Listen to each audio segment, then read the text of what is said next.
Hey guys, how's it going? Hope you're doing well. My name is Crown, and today I'm going to read you some very interesting stories that I hope that you're gonna love. And now, without further ado, let's go!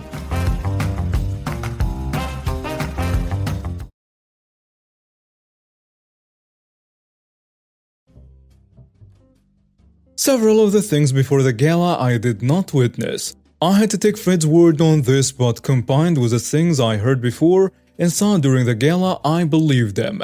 The cast. Fred, a reporter of that newspaper, in charge of editing the material for this project. Karen, leader of a charity that collects donations to help Afghan children and women in Afghanistan.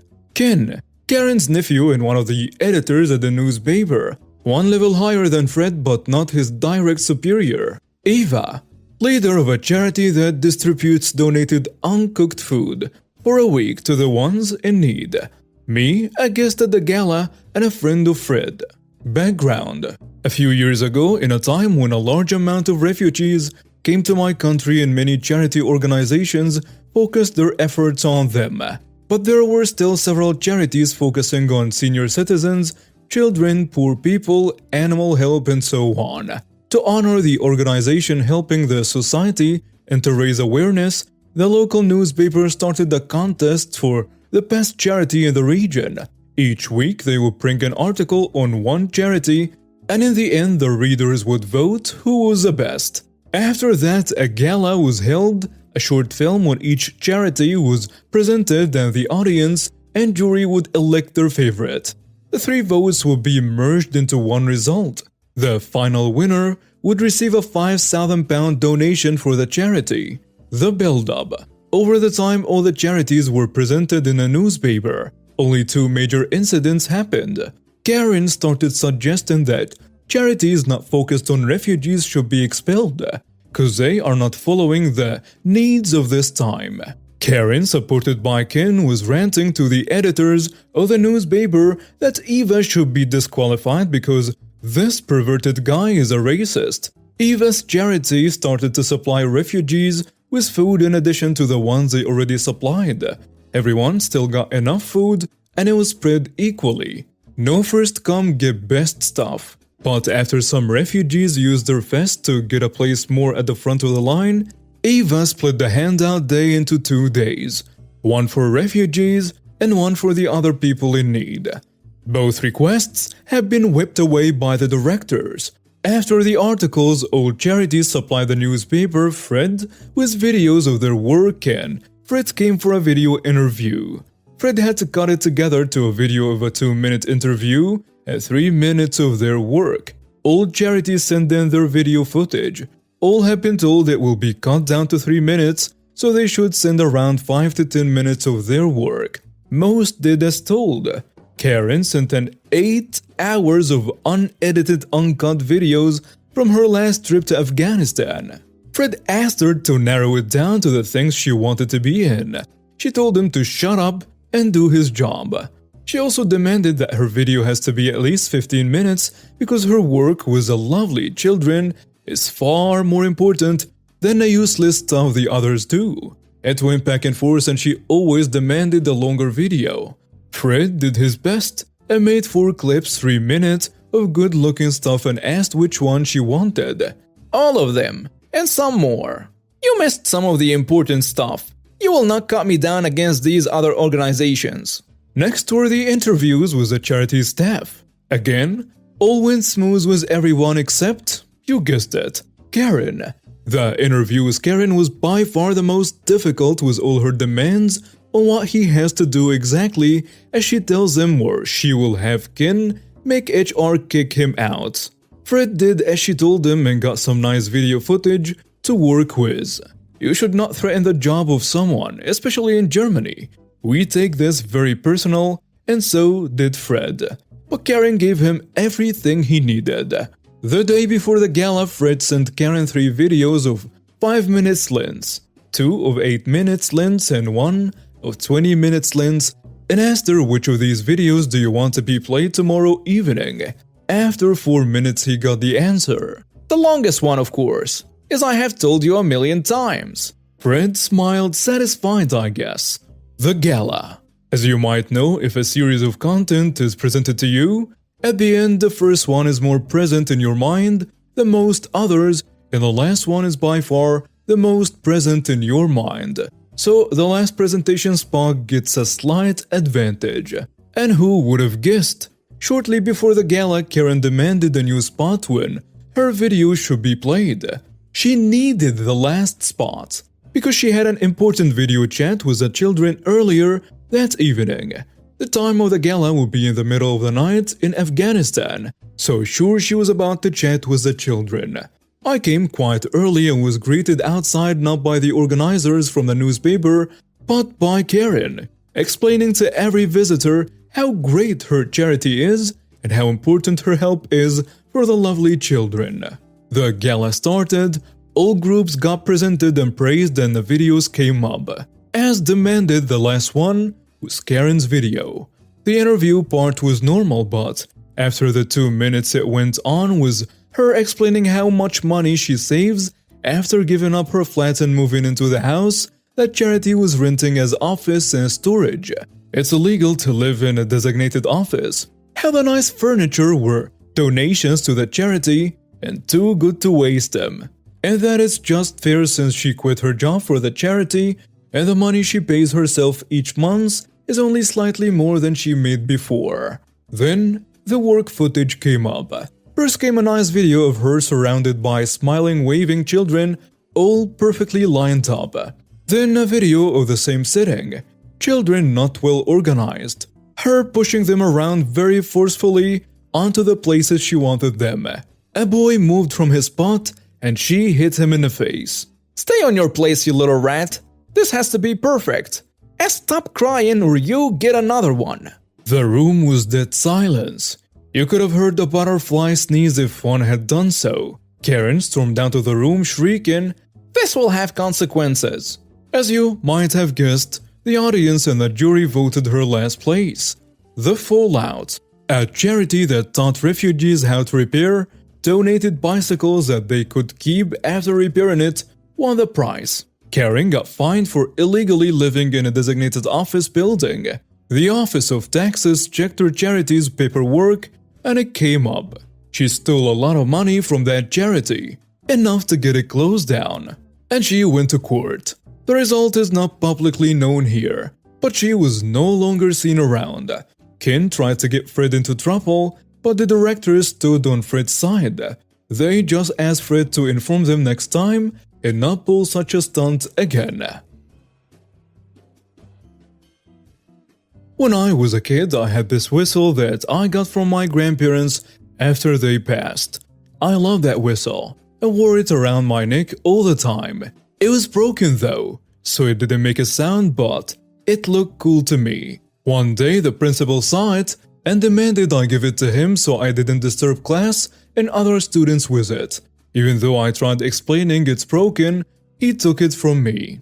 At the end of the day, I told my parents what happened and they were very angry. Very angry. They drove me to the school again and demanded to see the principal. And an hour later, he showed up and my parents demanded the whistle back.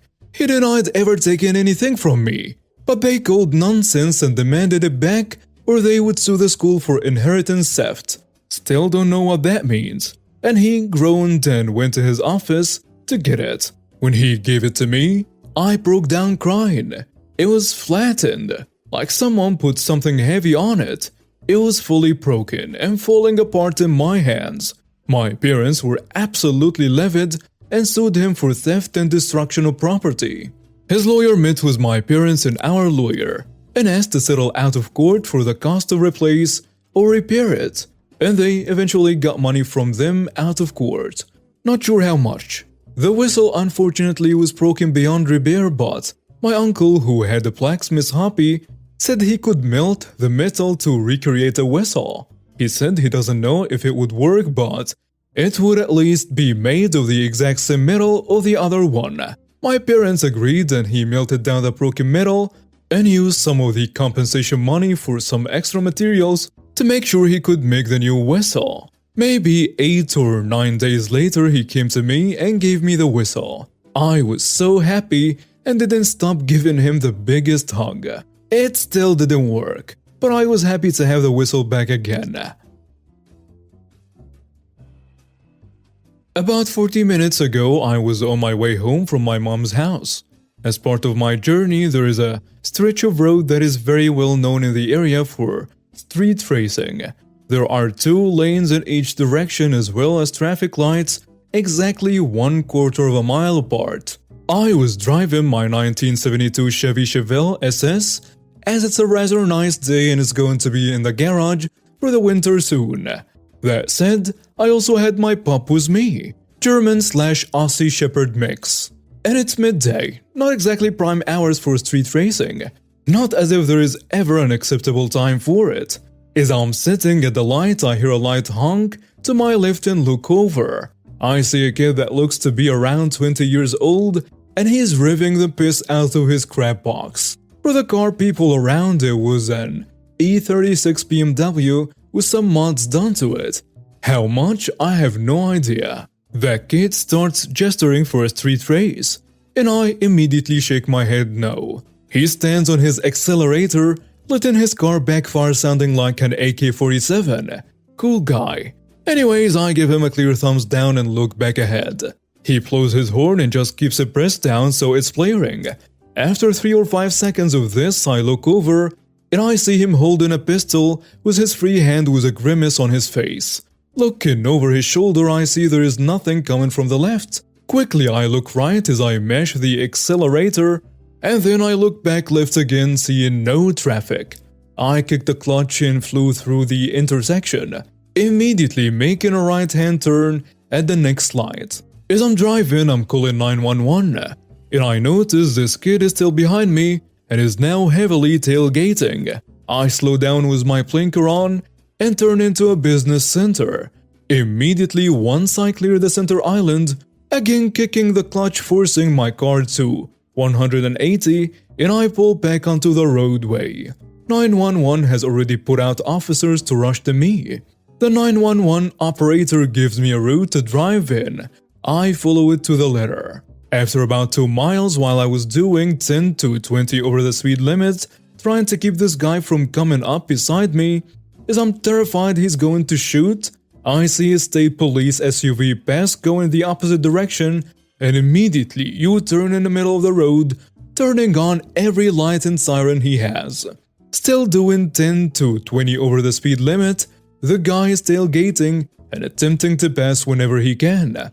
The officer catches up and I continue to drive the same way I was, and after about 2 minutes, the other driver realized the police officer was trying to pull him over.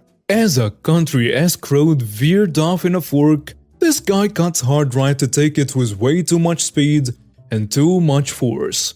The guy's crap box skids around the turn and slaps into the side of a dump truck at a guess 40-ish miles per hour. I continued to drive on the original road and asked the dispatcher if I should go back or if I could meet the officer somewhere. Thankfully, I was able to meet them in town outside of a fast food joint.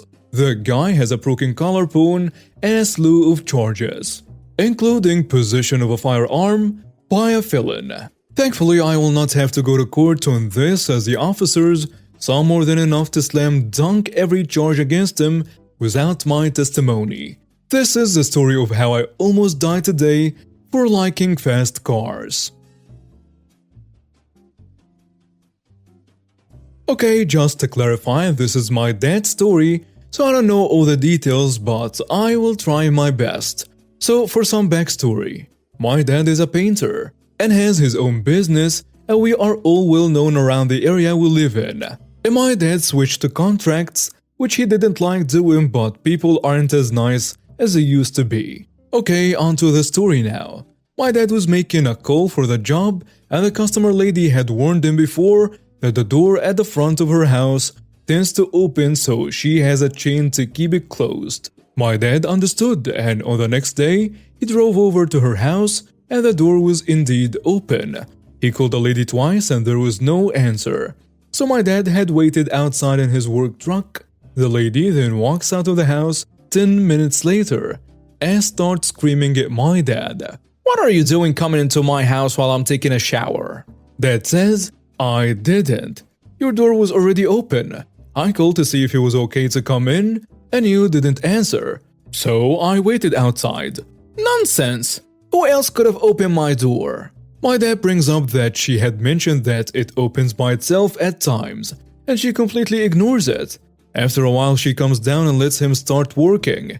Note, she has already signed a contract for a certain amount of money for the job.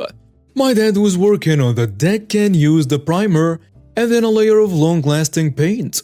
She came in and said, "Why aren't you using the old paint?" That's what we agreed upon. Besides, the paint I'm using will last longer than the paint that was here before. Yeah, but it doesn't look pretty. Well, you asked for white, and not another color. She just huffs off and lets my dad finish with everything he needs to fix and paint in just 2 days. On the second day, she complains about how my dad didn't paint this or fix that, so he asks what he can do, and she points at something that they never even talked about. He convinced her that it wasn't in the contract, so she then pulled $1,000 on a check, saying, "My friend has a painter friend who said this job isn't worth that much, so I'm not paying you the whole amount." Are you serious? You're gonna trust someone who didn't even see what's actually needed to be done, and not the guy working on your house? She just repeats what she said, so my dad decides to go to small claims court. Since she ignored the contract, she ended up paying $2,000 when she lost the case. Karen starts screaming at him when they are done at the court, so Dad tells her, "You're so mentally and emotionally unstable. Just shove your words where the sun doesn't shine." My dad is good at his job, and I join him and get paid at times, and we always try to be nice and considerate to our customers.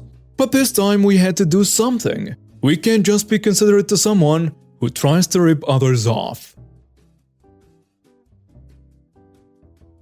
I did an online order for a head thermometer from a big pharmacy chain for my husband to pick up since I've been getting sick a lot during my pregnancy. Too much information, but I'm sneezing, coughing, and overall a snotty mess.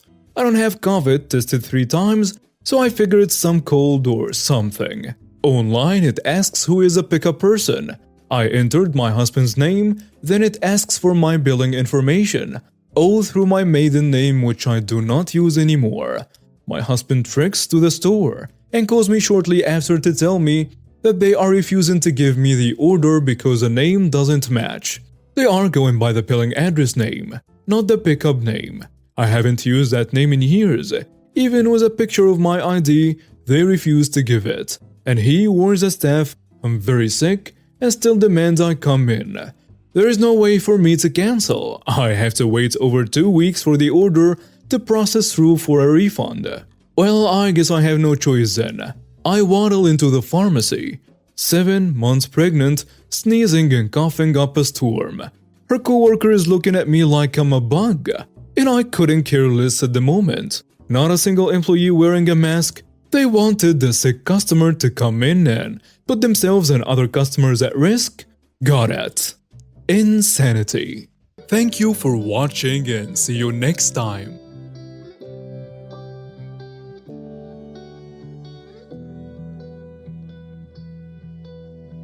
Alright, everyone's presentations are done. Nick, the manager, said as he tried to move the discussion forward. Excuse me, I haven't. I recently found out something. Nick interrupted me and began to speak. There's apparently someone in this department who didn't graduate high school and is just a part-timer. Meetings should be for employees only. Absolutely right. His lackey, Mike, of course, agreed with Nick. I'm leaving.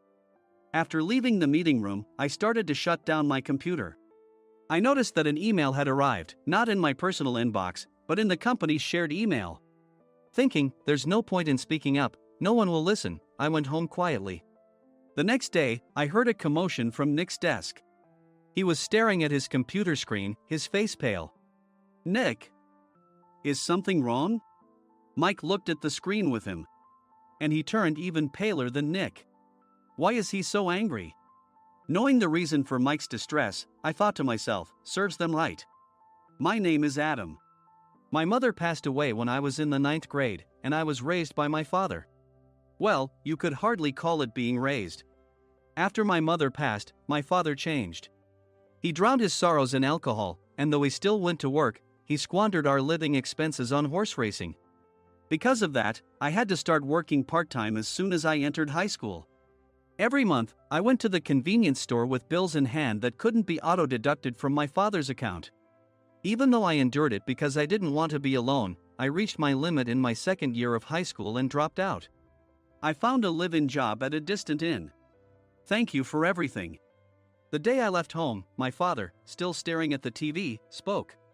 Take care. That was our last conversation. Back then, 18 wasn't the age of majority, so I needed my father's permission to work, and I couldn't hide my place of employment. Yet, my father never visited me even once.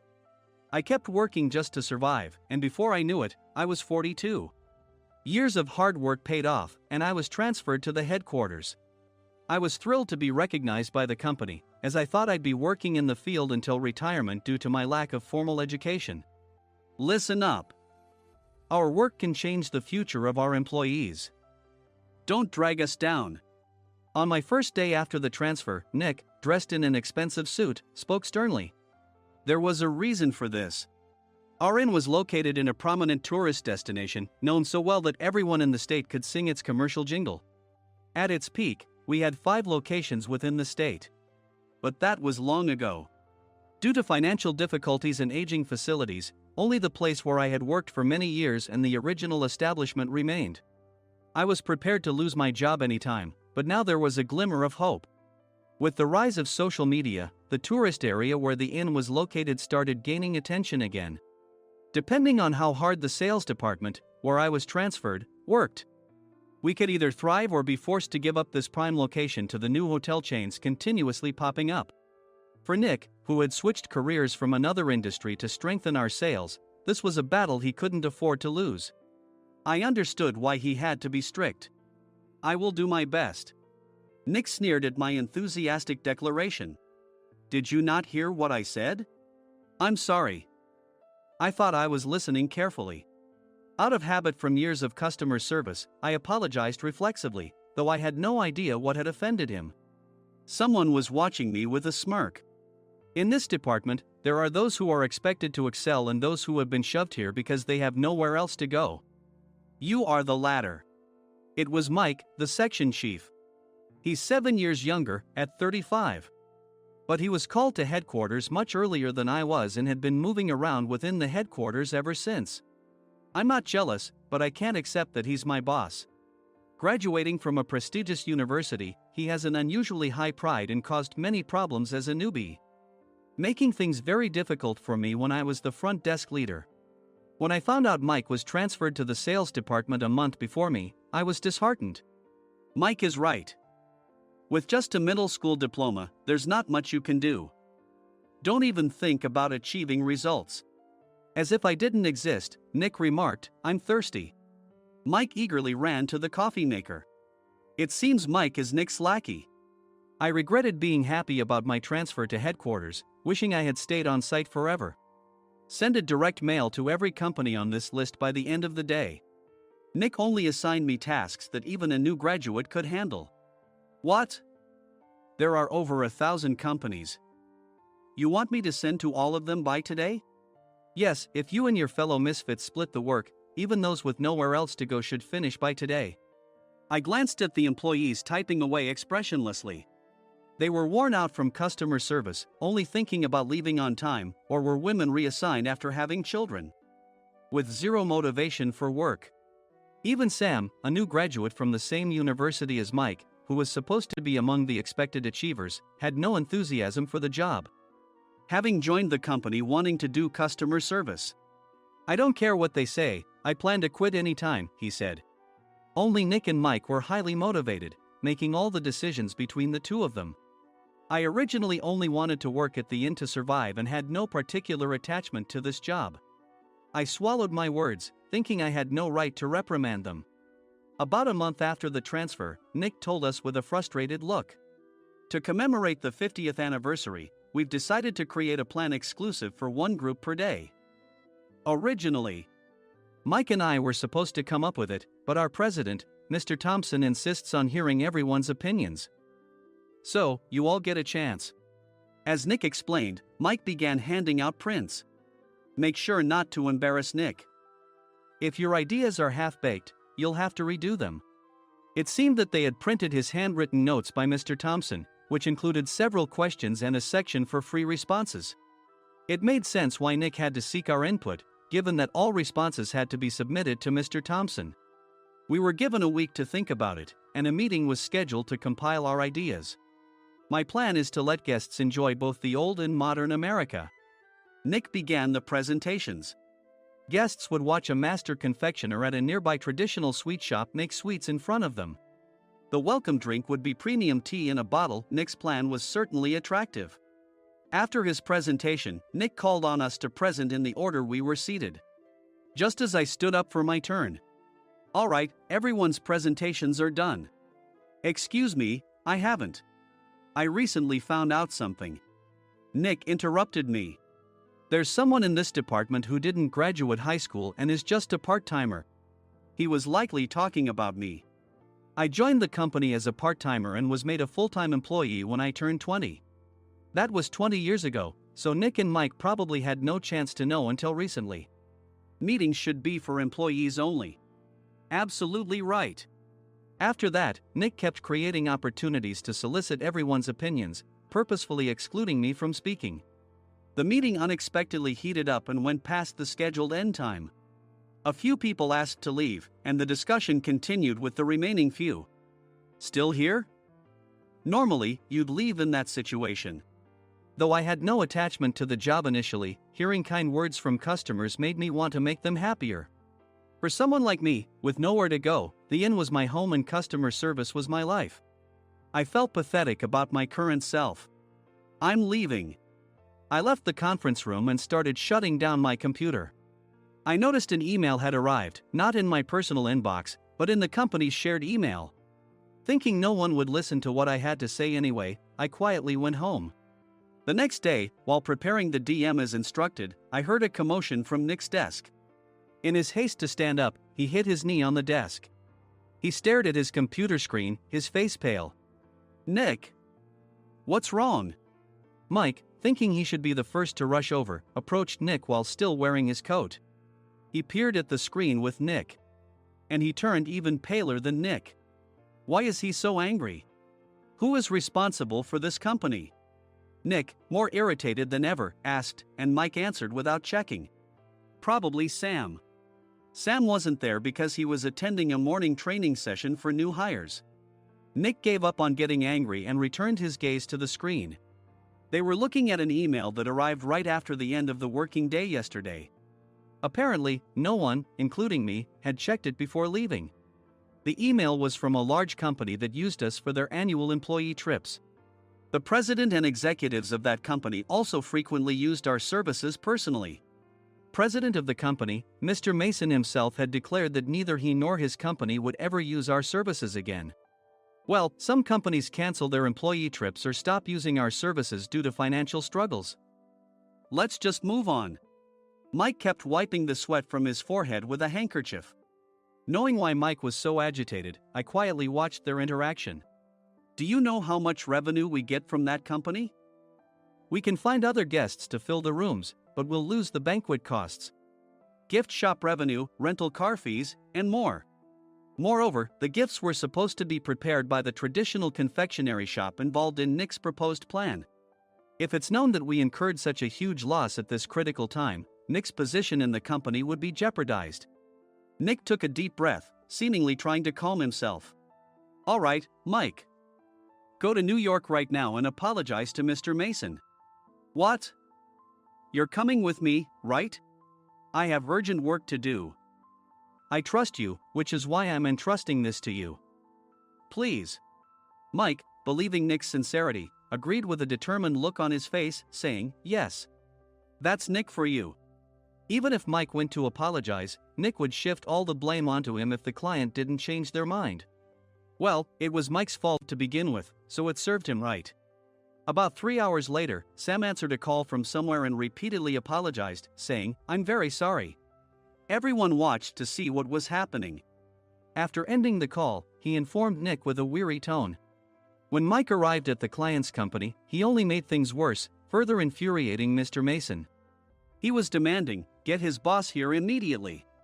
It was no wonder Sam was exhausted, dealing with such a call right after returning from training. "What is that idiot doing?" "All right, Adam, you're coming with me. If sacrificing Mike didn't work, then I must be next." Normally, I'd want to refuse at all costs, but I saw an opportunity in this situation. "If I can be of assistance, I'd be happy to join you." I immediately followed Nick, and we flew to New York. When we introduced ourselves at the reception, it became clear how serious the situation was, as the receptionist personally escorted us to the president's office. Angry voices leaked through the door, making both Nick and me uneasy. "Excuse me. I'm Nick, the supervisor. I understand my subordinate has caused you trouble, and I deeply apologize." Nick, with his experience in the corporate world, knew enough to offer an apology before excuses. However, his customer service skills left much to be desired. I sighed as I saw Mike trembling like a small dog in the corner of the room. "What kind of training are you giving your subordinates?" Mr. Mason glared at Nick with a red face. The intensity of his gaze made even Nick take a step back. Regrettably, I joined this company only 2 years ago and was unaware of Mike's issues. I should have identified his shortcomings sooner. Indeed, I should have realized sooner. No sensible person would come to apologize and then give a lengthy presentation on the drawbacks of not using their in. Nick froze, his mouth slightly open. Suspecting the worst, I picked up the documents that had fallen to the floor. It seemed Mike hastily prepared these documents on the plane, listing the disadvantages. Disadvantage 1: if you change the venue for the company trip, employees might suspect it's for cost-cutting reasons, leading to a negative impression. Reading it aloud half-jokingly, Nick snatched the papers from my hand and checked the contents with a furious expression. Among the stack of documents was a receipt from a nearby convenience store's copy machine. I felt a pang of dread, hoping he hadn't shown the receipt as well. What do you think he said when I asked what kind of nerve he had to do this? "I'm very sorry." Faced with the dire situation, Nick must have thought there was nothing left to do but apologize. In a voice smaller than I'd ever heard from him, he uttered words of apology. He said, "I'm a Harvard graduate. I don't believe I said anything wrong." "Mike, what have you done?" Forgetting his plan to pin the blame on Mike, Nick yelled loudly, even in front of Mr. Mason. "I didn't do anything wrong." "You're still saying that? Look at him." Mike pointed at me with a shaking hand. "I was assigned to headquarters in my 20s and now I'm a section chief. This guy only made it to headquarters at 42. Everything I've done proves I was right. So why are we losing the contract?" Having said his piece, Mike collapsed to the floor. "Of course. You were sent there because you had nowhere else to go." Mike never expected to hear such words from someone he looked down upon. He lunged at me, and Nick hurriedly stepped in to stop him. "Mr. Thompson told me Mike is a quick thinker, and to take good care of him." There's no way he was pushed aside. "Don't make things worse here. He didn't say quick thinker, he said only quick-witted, didn't he?" I don't remember that part." I recalled the many troubles Mike caused when he was a newbie. When Mike was on the front line, his pride was so high that he never apologized to customers. Customer service, especially in our job, doesn't work alone. It brings both good and bad situations.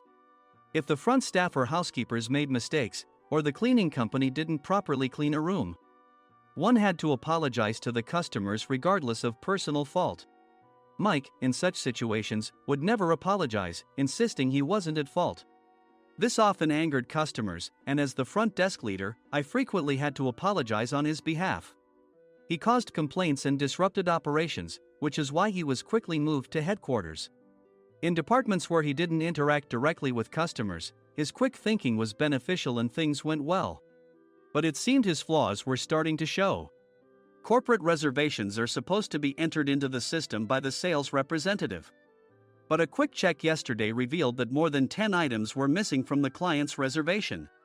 The handover document clearly stated what needed to be prepared. Why didn't you enter it into the system?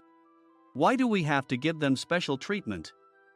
Filling rooms near the banquet hall, setting up all the food in advance.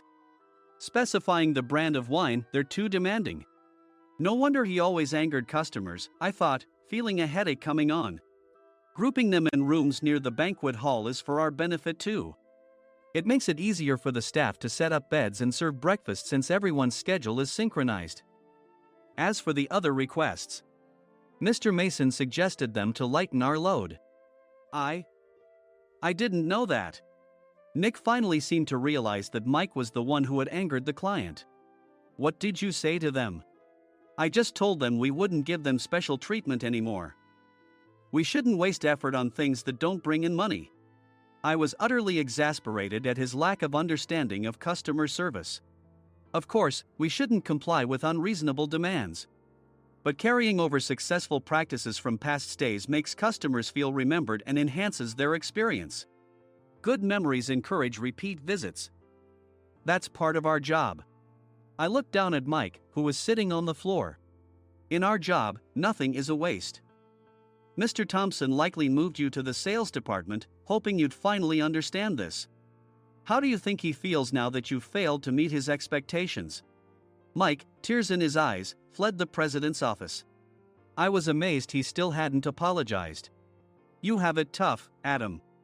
It's okay, we're all employees of the same company. I deeply apologize for this disrespectful incident. Especially after all the care you've shown us. If it weren't for you, Adam, I really would have stopped staying here. When I heard you were moving to the sales department, I was willing to reconsider if you handled it. Seeing us talk so amicably, Nick's face contorted. Do you two know each other? Adam's service is excellent. I always requested him specifically. Normally, we don't accept specific staff requests, but we made an exception for Mr. Mason, adjusting my shifts accordingly. He had personally stayed at our hotel just before my transfer, and during casual conversation, I mentioned, I'm moving to the sales department soon.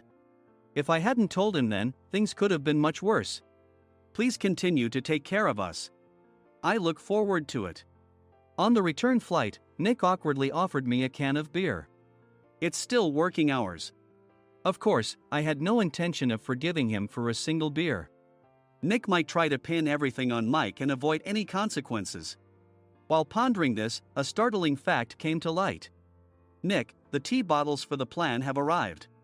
I handed Nick a bottle labeled with our inn's name. They look good. What are you talking about? These are plastic bottles. I had assumed we would use the trendy, high-end bottling tea. But what arrived were ordinary plastic bottles of tea with customized labels. The only unique aspect was the label, which had the inn's name, making it look customized. Upon further investigation, I discovered that a substantial amount of money was set to be paid to the tea company. It was priced like bottling tea. Does this plastic bottle really cost $100 each? The tea inside is specially blended for us. The extra cost is for that. Wouldn't it be better to use another tea company? Or is there a specific reason we must use this one? As Nick continued to make excuses, I showed him a printed email. I informed the tea company's president, Mr. Mitchell, that we discovered irregular payments and he confessed.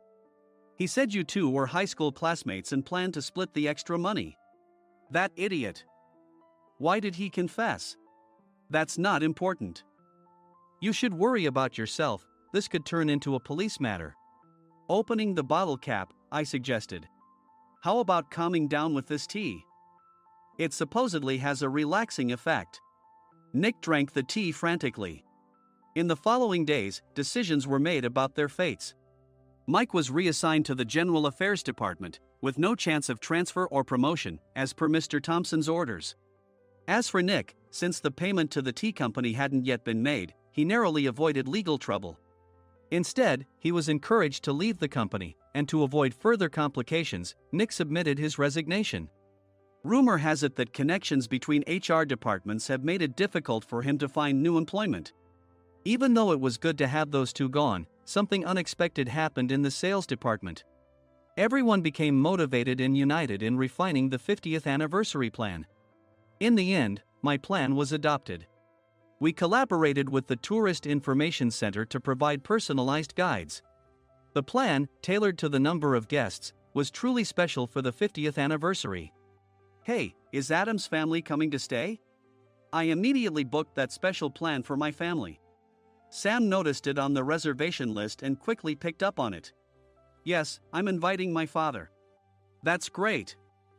I might invite my parents too. I lacked the courage to face my father just as Adam. But here, with the confidence Mr. Mason praised, I felt ready. The 50th anniversary plan was a perfect opportunity to reconnect with my father. I hope to bring back the days when we could laugh together as we once did.